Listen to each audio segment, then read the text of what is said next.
Hi, this is Tim Mitchell with the new resurrected version of the Mitchell's Minute. Since we're in this weird time right now, we thought it would be good to go ahead and have some discussions about kind of what's going on in our store, in our community, and some other things. And today, I've asked my friend Dr. Joseph Sheppard from Free Market Physician in Neosho to come in, and I'd like to ask him a few questions and see if you do have questions. I don't know if I guess you could probably put them on the comments on this post and we can try to answer those, or you can call one of us and we'll leave our information at the end. So I wrote these questions down. So the first, Dr. Sheppard, I appreciate you coming. Thank you. Happy to be here. First question I have for you is, what is COVID-19? Why is it called COVID-19? And how is it transmitted? Good question. So these are things that everyone probably has some familiarity with, but it's a coronavirus. Coronavirus is a very common virus. It's something that's been causing colds and cold-like symptoms for years. COVID-19 is a new strain of it that first showed up in 2019, showed up in China, of course, in the Wuhan province, as we all know, and so the 19 designates the year that it was discovered. And it's a new strain of coronavirus that's a little bit unlike any other that we've encountered thus far. Okay. Yeah. So if it's a new virus, then are there treatments, or are there any kind of cures? I guess we know there's probably not any cures, but are there treatments that are available since it's a new thing? Is that something they're working on? So. Yeah. So this is a little tough. Everything changes every day. You know, there are a lot of things that we've heard that may or may not be true. You know, can you take ibuprofen, for example, when you have COVID? So, you know, the virus usually shows up as fever and chills. Right. And so, for the most part, the treatment's going to be symptomatic. Most people who get it will either have no symptoms at all or very mild symptoms. And so the majority of people need no treatment other than some symptomatic treatment. So Tylenol, we recommend that.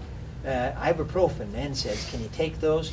You know, first they said no, and now I believe the WHO is recommending that you can take NSAIDs for COVID. The problem is all the studies that we have on it are so weakly powered. The power of the study is an indication of how many people were enrolled in a given study. And this has all been done so much on the fly, we're trying to learn as quickly as possible that, you know, nothing is definite at this point. So symptomatic treatment for now, we're saying Tylenol and rest, and of course separating yourselves from other people. As far as the other definitive treatment, our hospitalized patients are being treated with a lot of different agents that we really don't know that much whether they're effective or not. You know, President Trump made news talking about chloroquine and hydroxychloroquine last week. Are they really effective? It's hard to say. It's not going to be something that's going to be prescribed for folks out in the outpatient world. I don't think it's mostly going to be limited to hospital use patients. And really that's going to be, at least for now, considered kind of a compassionate care medication. And otherwise there's not a lot of hard data to back it out, but it's going to be prescribed otherwise anyways, just in case. Okay. So, all right, very good. Long answer to your short question. No, that's all right. Very good. And so is there a certain population that's at more of a risk for developing the virus? I know you were saying some may be asymptomatic. Can you expand on that a little bit as far as what population may be more at risk for getting the virus? Absolutely. So, you know, no one is absolutely safe from it, but children, young adults, people who are rather healthy are at very, very low risk of it. Those people may have no symptoms whatsoever. They may have a cough and fever. The folks that are at higher risk, one, people that have lung issues, so asthma and then in particular COPD are at high risk for it. Those with heart disease are at risk for it. Those with diabetes are at risk for it. Anyone that has any sort of autoimmune issues are at risk for it. So, for example, if you were undergoing chemotherapy, then you're very high risk for it. So, you know, our elderly crowd, you know, 70 and up, people with lung issues, heart disease, diabetes in particular, uncontrolled diabetes, those are people that probably want to stay out of the public for now until this thing dies down. Okay, that's a good answer. Thank you. That was the right answer. Okay, cool. I'm glad. So as a population, so there's people that may be less risk of developing it, but what kinds of things should we be doing ourselves to keep ourselves safe and our families safe, and the neighbors around us? Yeah, no, that's good. And I guess you notice our lobby here is empty, so that may be one thing that some places are doing. So go ahead.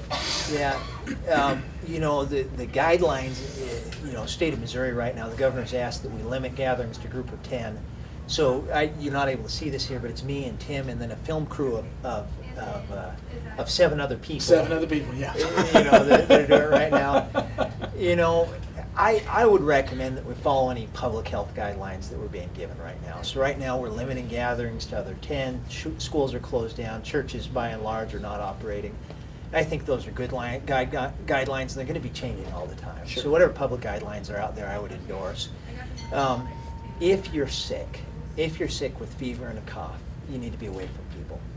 And the magic number they're saying right now is 14 days. So whether or not you've been diagnosed with COVID, if you got a fever and a cough, you need to be out of the public. If you're otherwise ill and you don't want to get sick with this, you need to be out of the public. The rest of us need to practice our social distancing as Tim and I are, as much as we can on a Probably on need a to be a camera little bit here. further a little apart. further. We're leaning away from each other though. You need to wash your hands frequently. You don't want to touch your face. In stores, you want to, Walmart, I appreciate seeing what they did. I was there this weekend and they wiped down the handle of the shopping cart before they gave it to me, and they're trying to keep people spaced out. So all these things are helpful. Good. I think you were going to ask about masks or not masks. Did you have a Yeah. question about One of our masks? questions was, will a mask and/or hand sanitizer help with preventing getting the virus? Yeah, and answer on the hand sanitizer, definitely yes. Definitely yes. The masks, there have been some kind of discouraging studies on it, but really any sort of physical barrier over your face, the virus, to the best of our understanding, is transmitted by respiratory particles. And so if the vapors that you breathe into the air never make their way into my nose and mouth, I'm protected from it. And so the masks, they may not work a terribly long time. They may not be as effective as they want, but are they helpful? You betcha. So my last question is, why is there a shortage of toilet paper? Tim, you got to quit going to the bathroom so often. No, I don't know on that one. People get excited. That's a question that I think a lot of people are asking. Yeah. We do have a few rolls left here at Mitchell's Drugstore if you still need Can toilet you get paper. it through the drive-in? They can get it right through the drive-in. Oh, there you go. And just to let you know, we'll probably do this again here in maybe about a week. And if Dr. Sheppard wants to come back, we would love to have him. If not, we may have another topic. If you've got suggestions for a topic, please let us know. But we're doing all of our business through the drive-through. We also have some spots out back that are designated for pickup, and you can just call. There's a sign out there that says call this number, and we can run it out to slot 1, 2, 3, 4, or whatever. I'm not sure how many we have out there now, but each one of our stores has that ability. We have curbside at our downtown store. Things are running really smoothly, and to be honest with you, it usually takes 3 to 5 minutes and you're on your way. So if you do have any questions or other questions or suggestions for topics, please leave it in the comments. And we appreciate Dr. Sheppard for being here today. We appreciate you for watching. So, Thank you. Thank you. Yep. Have a good day.